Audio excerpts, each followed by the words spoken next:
병원 복도는 이상하게 조용했어요.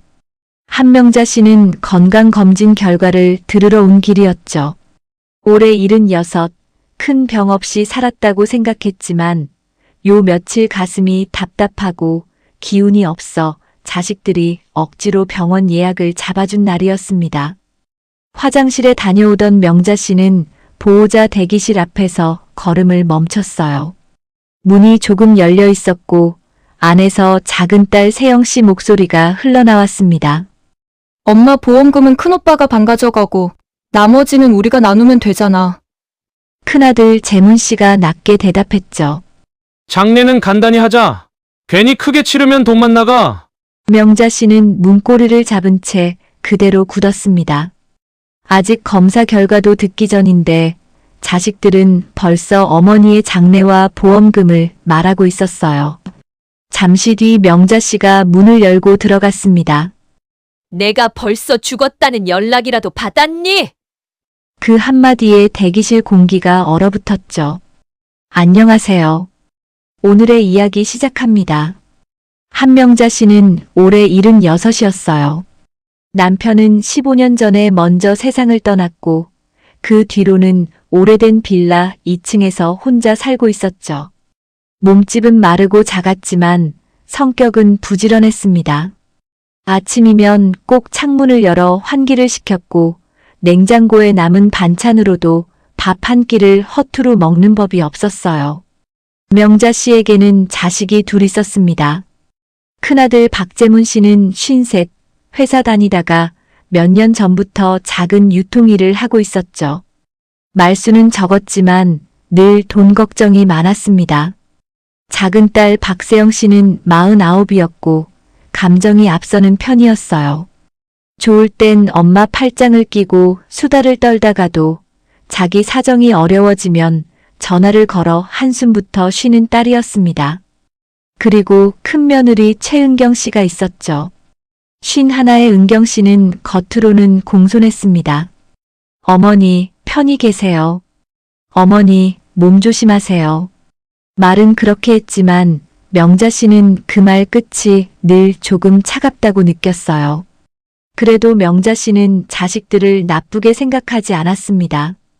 요즘 젊은 사람들 사는 게 얼마나 힘든지 안다고 했죠.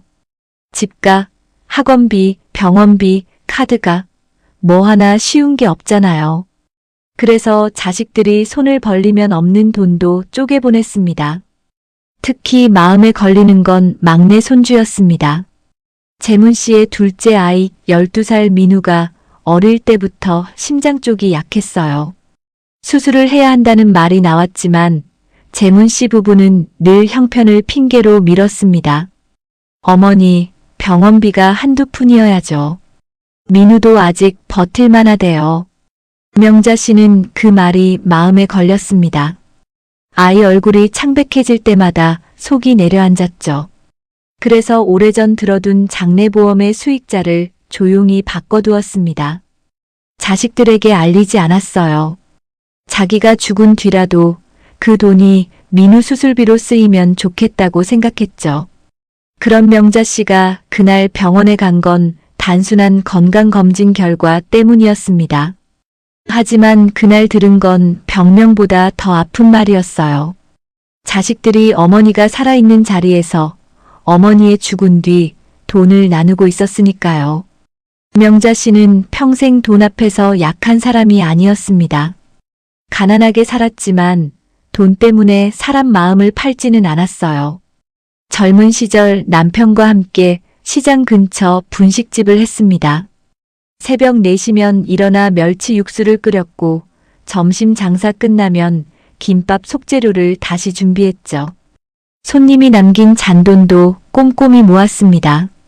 그 돈으로 재문 씨 학원비를 냈고 세영 씨 교복을 사입혔어요. 남편이 쓰러진 뒤에는 혼자 가게를 지켰습니다. 그때 명자 씨는 손가락 마디가 휘도록 일했죠. 떡볶이 국물 냄비를 들다가 손목을 다쳤는데도 병원에 가지 않았습니다. 엄마, 손 아파?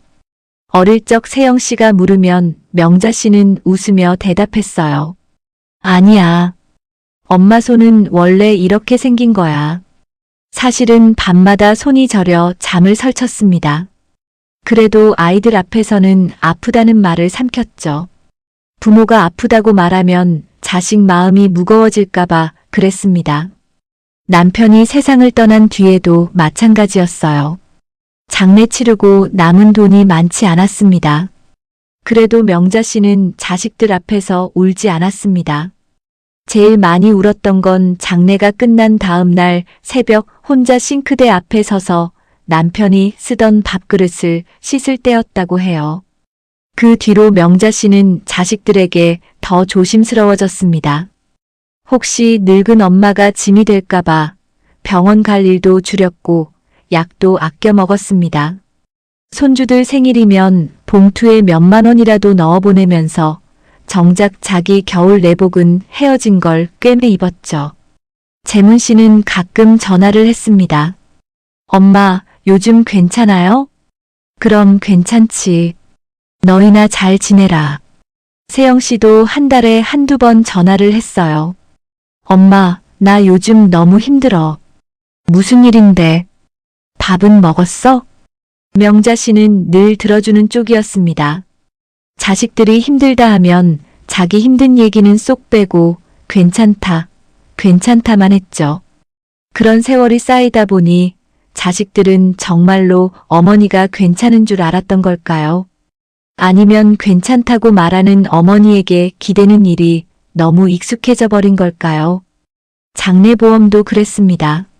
남편 떠난 뒤 동네 아는 분 소개로 가입한 보험이었어요. 처음엔 정말 자기 장례비 때문에 들었습니다. 자식들에게 마지막까지 돈 걱정시키고 싶지 않았거든요. 하지만 세월이 지나면서 그 보험은 명자 씨 마음속에서 다른 의미가 됐습니다. 내 죽은 뒤 자식들이 싸우지 않게 하려던 돈. 그리고 혹시라도 민우가 꼭 수술해야 할 때 쓰였으면 하는 돈. 그게 명자 씨의 조용한 마지막 준비였죠. 병원 예약은 세영 씨가 잡았습니다. 며칠 전 전화로 말했죠. 엄마, 요즘 얼굴이 안 좋아. 검진 결과도 제대로 들으러 가야지. 혼자 가도 된다니까. 아니야. 오빠랑 나랑 같이 갈게. 명자 씨는 그 말이 고마웠습니다. 자식들이 바쁜데도 시간을 내주는구나 싶었어요. 그래서 전날 밤 냉장고에 있던 무생채와 멸치볶음을 꺼내 작은 반찬통에 담았습니다. 병원 끝나고 자식들 주려고요. 별것 아닌 반찬이지만 엄마 마음이란 게 그렇잖아요. 자식 얼굴 볼 때 빈손이면 괜히 마음이 허전하니까요. 그날 명자 씨는 옅은 밤색 카디건을 입고 검은 편한 바지를 입었습니다. 머리는 짧은 회색 파마 머리를 손으로 꾹꾹 눌러 정리했죠. 버스를 타고 대학병원에 도착하니 재문 씨와 은경 씨, 세영 씨가 이미 와 있었습니다. 엄마, 왜 이렇게 늦었어? 세영 씨가 살짝 짜증 섞인 목소리로 말했어요. 버스가 좀 막혔다. 택시 타라니까. 괜히 힘들게. 말은 걱정처럼 들렸지만 명자 씨는 이상하게 미안해졌습니다. 괜히 자식들 시간을 뺏는 사람처럼 느껴졌죠. 검사 결과를 기다리는 동안 세 사람은 휴대전화를 보거나 작은 목소리로 이야기를 나눴습니다. 명자 씨는 그 옆에 앉아 반찬통이 든 가방을 꼭 쥐고 있었어요. 무슨 말을 꺼내야 할지 몰랐습니다. 자식들이 분명 옆에 있는데도 어쩐지 혼자 있는 것 같았죠. 잠시 뒤 명자 씨가 화장실에 다녀오겠다고 일어섰습니다.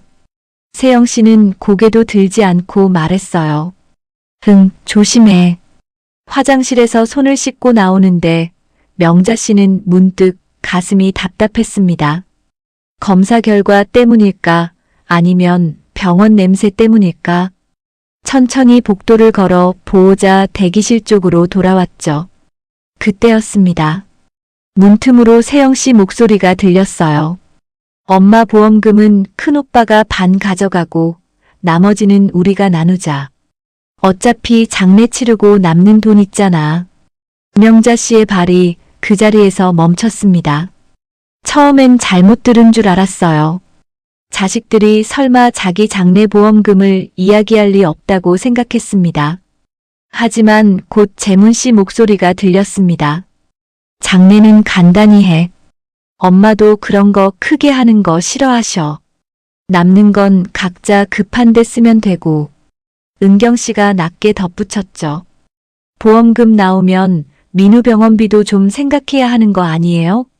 재문 씨는 짧게 대답했습니다. 그건 나중에 보고. 그 한마디에 명자 씨는 숨을 제대로 쉴 수가 없었습니다. 아픈 손주 병원비도 나중에 보고 어머니 장례보험금은 먼저 나누자고요. 그들이 말하는 사람은 아직 복도에 서서 숨 쉬고 있는 어머니였습니다. 명자 씨는 한참 동안 문 밖에 서 있었습니다. 안으로 들어가야 하나, 그냥 못 들은 척해야 하나.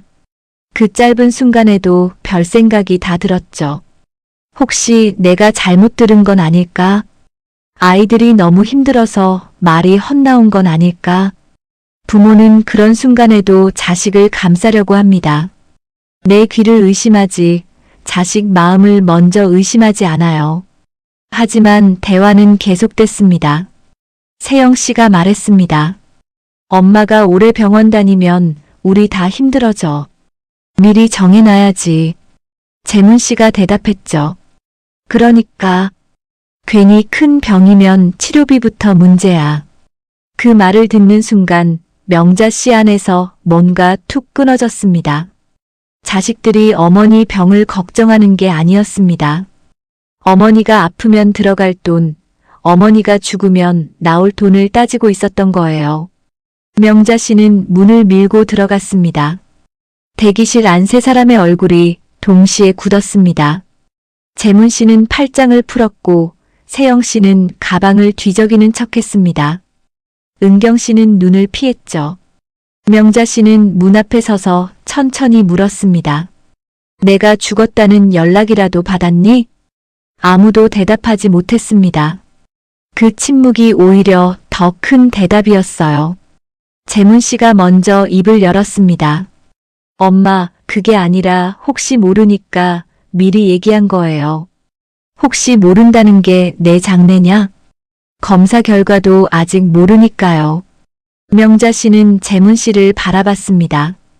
어릴 때 열이 펄펄 끓어 밤새 업고 병원 달려갔던 아들이었습니다. 비 오는 날 우산이 하나뿐이면 자기 어깨는 다 젖어도 아들 머리부터 덮어주던 그 아들이었죠. 그런 아들이 지금은 어머니의 죽음을 계산하고 있었습니다. 세영 씨가 울먹이며 말했습니다. 엄마, 우리도 사정이 있잖아. 오빠도 힘들고 나도 힘들고. 그래서 내가 죽기도 전에 내 보험금을 나눴니? 세영 씨는 입술을 깨물었습니다. 은경 씨가 조심스럽게 끼어들었어요. 어머니, 저희가 나쁜 뜻으로 그런 건 아니에요. 요즘 다들 미리 준비하잖아요.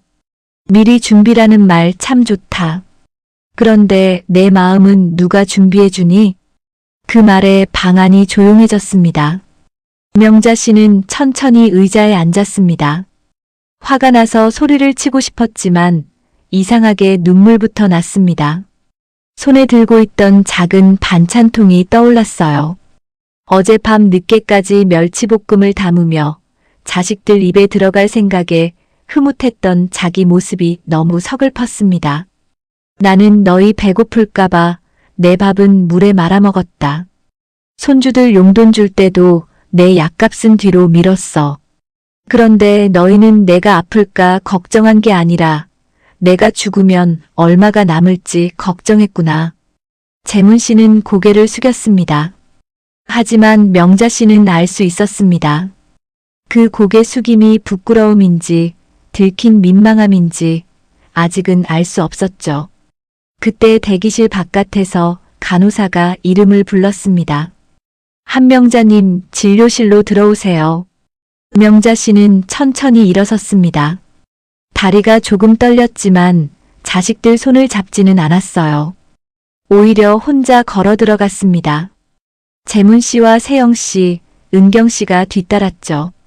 진료실 안에는 의사가 차트를 보며 앉아 있었습니다. 명자 씨는 의사 얼굴을 살폈습니다. 혹시 표정이 무겁지는 않은지, 심각한 말을 꺼내려는 건 아닌지요. 그런데 의사는 생각보다 담담하게 말했습니다. 검사 결과를 보면 큰 병은 아닙니다. 혈압과 혈당 관리가 조금 필요하고 위염도 있어서 약 드시면 좋아질 거예요. 너무 걱정하실 정도는 아닙니다. 명자 씨는 잠시 멍했습니다. 큰 병이 아니라는 말이 들렸는데도 기쁨이 바로 올라오지 않았어요. 오히려 뒤에 서 있는 자식들의 얼굴이 먼저 떠올랐습니다. 의사가 다시 말했습니다. 식사 규칙적으로 하시고 약 잘 챙겨 드세요. 무리하지 않으시면 됩니다. 명자 씨는 작게 고개를 끄덕였습니다. 네, 알겠습니다. 진료실을 나오자 세 사람의 얼굴이 이상했습니다. 안도하는 얼굴이라기보다는 계획이 어그러진 사람들 얼굴에 가까웠어요. 물론 명자 씨가 오해했을 수도 있습니다. 하지만 한번 마음이 다치면 작은 표정도 다르게 보이는 법이죠. 대기실로 돌아와 명자 씨는 가방을 열었습니다. 안쪽 지퍼 주머니에서 낡은 보험 증서를 꺼냈어요. 종이는 몇 번이나 접었다 펼친 자국이 있었습니다. 재문 씨가 놀란 듯 물었습니다. 엄마, 그건 왜 가지고 다니세요? 명자 씨는 증서를 무릎 위에 올려놓고 말했습니다. 너희가 방금 나누던 그 보험금 말이다. 세영 씨가 눈을 크게 떴습니다. 은경 씨는 입술을 다물었고요. 나도 처음엔 내 장례비 하려고 들었다. 늙은 엄마 죽은 뒤에 자식들한테 돈 걱정시키기 싫어서. 재문 씨가 낮게 말했습니다. 엄마, 저희가 그렇게까지 생각한 건. 명자 씨는 손을 들어 말을 멈췄습니다. 끝까지 들어라. 대기실은 조용했습니다. 다른 보호자들도 먼발치에서 눈치를 보며 목소리를 낮췄죠. 명자 씨는 천천히 말했습니다. 그 돈 너희 줄 생각 없었다. 이미 수익자 지정 바꿔놨다. 재문 씨의 얼굴이 굳었습니다. 누구로요? 그 질문이 너무 빨리 나왔습니다. 명자 씨는 그 빠른 질문에 또 한 번 마음이 찔렸어요. 걱정이 아니라 확인이 먼저였으니까요. 민우 앞으로 해놨다. 은경 씨가 숨을 멈추듯 명자 씨를 바라봤습니다. 민우는 은경 씨의 둘째 아들, 아픈 막내 손주였습니다. 그 아이 수술비로 쓰라고. 너희가 서로 미루던 그 병원비 말이다. 세영 씨가 입을 막았습니다. 재문 씨는 아무 말도 못했어요. 은경 씨의 눈가가 흔들렸습니다. 그동안 민우 병원비 이야기가 나올 때마다 부부는 서로의 사정을 말하며 뒤로 미뤘습니다. 하지만 정작 할머니는 조용히 그 아이를 위해 자기 마지막 돈을 남겨둔 거였죠. 명자 씨는 보험 증서를 다시 접었습니다. 손끝은 떨렸지만 목소리는 차분했어요. 나는 내 장래가 초라해도 괜찮다. 꽃이 없어도 되고 손님이 많이 안 와도 돼. 그런데 살아있는 아이 병원비는 미루면 안 되잖니. 재문 씨가 겨우 입을 열었습니다. 엄마, 제가 잘못했습니다. 무엇을 잘못했는지 아니? 재문 씨는 바로 대답하지 못했습니다. 그게 더 아팠습니다. 사람은 잘못했다는 말은 쉽게 할 수 있어도 무엇을 잘못했는지 마주보는 건 어렵죠. 명자 씨가 말했습니다. 너는 내 돈을 먼저 봤다. 내 몸보다 내 마음보다 내가 남길 돈을 먼저 봤어. 세영 씨가 울면서 말했습니다. 엄마, 나는 그냥 나도 힘들어서 그랬어. 대출도 있고 애들 학원비도 있고. 세영아. 명자 씨가 딸 이름을 조용히 불렀습니다. 힘든 건 죄가 아니다. 그런데 힘들다고 살아있는 엄마 장례돈을 나누는 건 다르다. 세영 씨는 고개를 떨궜습니다. 은경 씨가 눈물을 참으며 말했습니다. 어머니, 민우 생각해 주신 거 제가 너무 죄송해요. 은경아, 죄송한 마음이 있으면 아이 병원부터 제대로 데리고 다녀라. 돈이 없으면 없다고 말하고 방법을 찾아야지. 죽지도 않은 사람 보험금 기다리면 안 된다. 은경 씨는 두 손을 무릎 위에 모으고 고개를 숙였습니다. 그때 명자 씨는 가방 안에 반찬통을 떠올렸습니다. 집에서 가져온 멸치볶음과 무생채. 병원 끝나면 차 안에서라도 건네주려고 했던 반찬이었죠. 그 작은 통이 오늘따라 너무 초라하게 느껴졌습니다. 아니, 초라한 건 반찬이 아니라 그걸 품고 온 자기 마음이었는지도 몰라요. 명자 씨는 천천히 자리에서 일어났습니다. 엄마, 같이 가요. 제가 모셔다 드릴게요. 재문 씨가 급히 말했습니다. 명자 씨는 고개를 저었습니다. 오늘은 혼자 갈란다. 엄마, 지금 너희 차를 타면 내가 또 아무 일 없었던 사람처럼 웃어줄 것 같아서 싫다. 그 말에 재문 씨는 더 붙잡지 못했습니다. 세영 씨는 울고 있었고 은경 씨는 명자 씨의 가방을 잡았다가 놓았습니다. 명자 씨는 병원 로비로 내려왔습니다. 택시 승강장 앞에 서니 찬바람이 불었어요.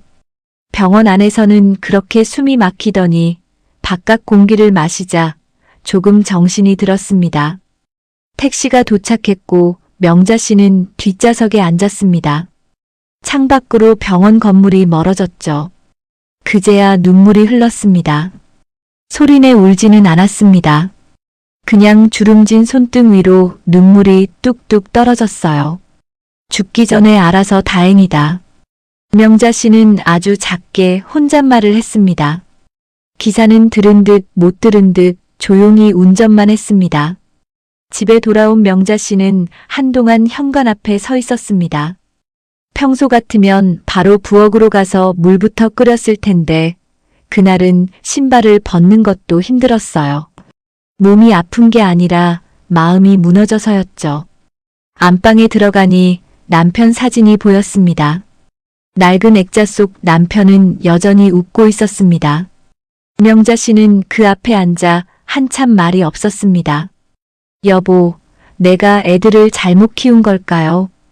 대답은 없었죠. 하지만 명자 씨는 오래전 남편이 했던 말을 떠올렸습니다. 애들한테 다 주지 마.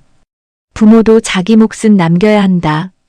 그때 명자 씨는 웃으며 넘겼습니다. 자식한테 주는 게 아까우면 부모냐고요. 그런데 이제 와 생각해보니 남편 말은 돈을 아끼라는 뜻만은 아니었습니다.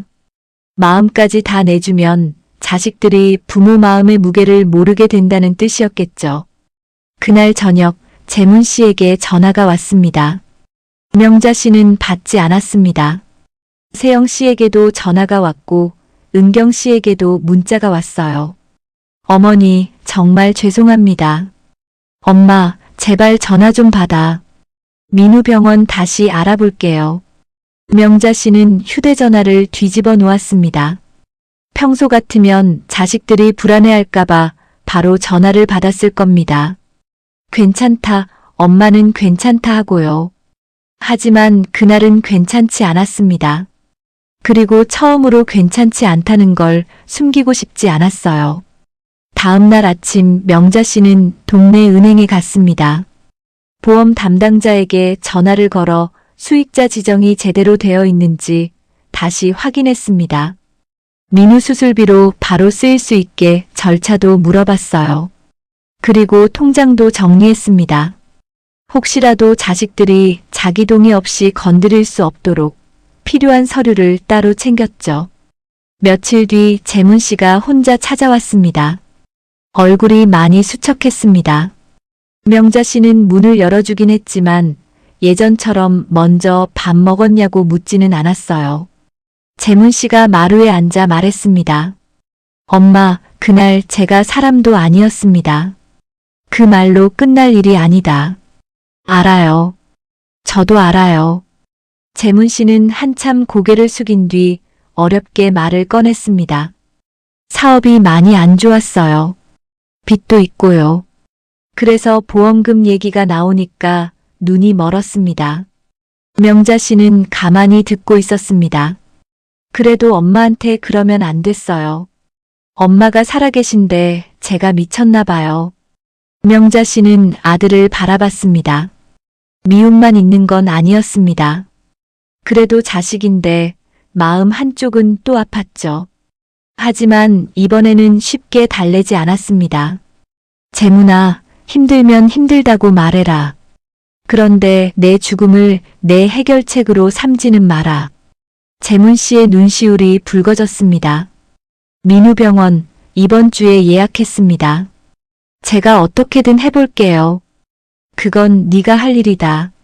할머니 돈이 있어서가 아니라 내 자식이니까. 그 말에 재문 씨는 아무 말도 하지 못했습니다. 일주일쯤 지나 세영 씨도 찾아왔습니다. 딸은 현관 앞에서부터 울고 있었어요. 손에는 과일 봉지가 들려 있었지만 명자 씨 눈에는 그 과일보다 딸의 떨리는 손이 먼저 보였습니다. 엄마, 나 정말 잘못했어. 들어와라. 세영 씨는 마루에 앉자마자 무릎을 꿇었습니다. 엄마가 아프면 어떡하나 걱정도 했어. 그런데 솔직히 돈 생각도 했어. 나 너무 못됐다. 명자 씨는 딸을 한참 바라봤습니다. 세영 씨는 어릴 때도 잘못하면 먼저 울었습니다. 울면 명자 씨가 늘 안아줬죠. 하지만 이번에는 울음만으로 끝낼 수 없었습니다. 세영아, 엄마가 너희한테 돈을 안 줘서 서운했니? 아니야, 엄마. 그럼 왜 내 돈을 네가 나눴니? 몰라. 그냥 엄마는 늘 우리 거라고 생각했나 봐. 그 말이 명자 씨에게 가장 아프게 다가왔습니다. 엄마는 늘 우리 거. 부모의 시간도, 돈도, 몸도, 마지막 죽음까지도 자식들 것이라고 생각한 마음. 그게 자식들의 무심함이었죠. 명자 씨가 조용히 말했습니다. 엄마는 너희를 사랑한다. 그런데 엄마 인생은 엄마 것이다. 세영 씨는 고개를 끄덕이며 울었습니다. 그 후로 가족 분위기는 조금씩 달라졌습니다. 재문 씨는 민우를 데리고 큰 병원에 다시 갔고 은경 씨도 진료 날짜와 비용을 명자 씨에게 숨기지 않았습니다. 명자 씨는 필요하면 도와주겠다고 했지만 모든 것을 대신해주지는 않았어요. 그게 중요했습니다. 도와주는 것과 대신 살아주는 건 다르니까요. 명자 씨는 자식들에게 분명히 말했습니다. 내 보험금, 내 통장, 내 집 문제는 나 살아있는 동안 내 허락 없이 말하지 마라. 내 장래는 내가 정리해 둘 테니 너희는 내 살아있는 나를 먼저 챙겨라. 재문 씨와 세영 씨는 고개를 숙였습니다. 은경 씨도 조용히 말했죠.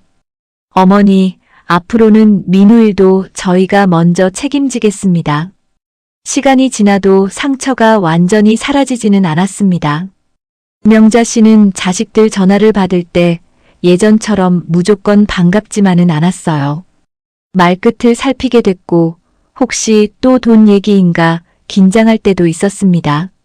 한번 깨진 믿음은 다시 붙여도 자국이 남는 법이니까요. 하지만 명자 씨는 그 일을 통해 하나를 배웠습니다.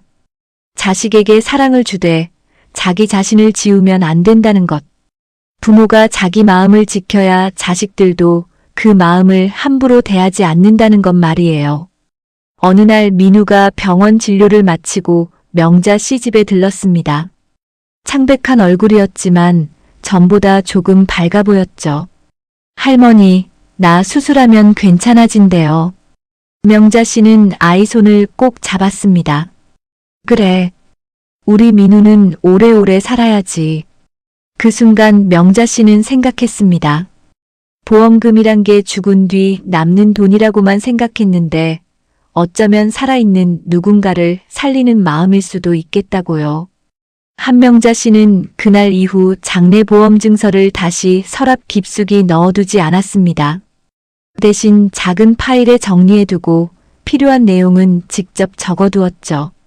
누구에게 무엇을 남길지, 어떤 병원에 연락해야 할지, 민우 수술비로 어떻게 쓰이면 좋을지까지 차분히 써놓았습니다. 하지만 가장 크게 달라진 건 서류가 아니었어요. 명자 씨의 마음이 달라졌습니다. 예전에는 자식들이 서운해할까봐 하고 싶은 말도 삼켰고, 아파도 괜찮다 했고, 필요한 게 있어도 없다 했죠. 이제는 달랐습니다. 엄마, 뭐 필요한 거 있어? 세영 씨가 물으면 명자 씨는 예전처럼 없다 하지 않았습니다. 이번 달 약값이 좀 나왔다. 네가 조금 보태주면 좋겠다. 이렇게 말하기 시작했어요. 재문 씨에게도 말했습니다. 민우 병원 가는 날 알려라. 할머니도 알고는 있어야지. 자식들은 처음엔 어색해했지만 조금씩 받아들였습니다. 부모가 무조건 참아주는 존재가 아니라 마음이 있고 상처가 있는 사람이라는 걸 늦게나마 배우기 시작한 거죠. 명자 씨는 아직도 그 병원 복도를 떠올리면 가슴이 서늘해집니다. 문틈으로 들리던 자식들의 목소리, 보험금 액수를 나누던 차가운 말투, 그리고 자기 이름이 불리던 순간까지요. 하지만 한편으로는 다행이라고 생각합니다. 죽은 뒤에 알았다면 아무 말도 못했을 테니까요. 살아있을 때 알았기에 자기 마음을 지킬 수 있었습니다. 누가 내 곁에 있는지, 누가 내 돈 곁에 있는지. 그걸 알게 되는 건 아프지만 때로는 꼭 필요한 일일지도 모릅니다. 여러분이라면 살아있는 부모 앞에서 장례보험금을 나누던 자식들을 용서하실 수 있으실까요? 그리고 부모의 마음을 돈보다 먼저 봐주는 가족이 되려면 우리는 무엇부터 달라져야 할까요?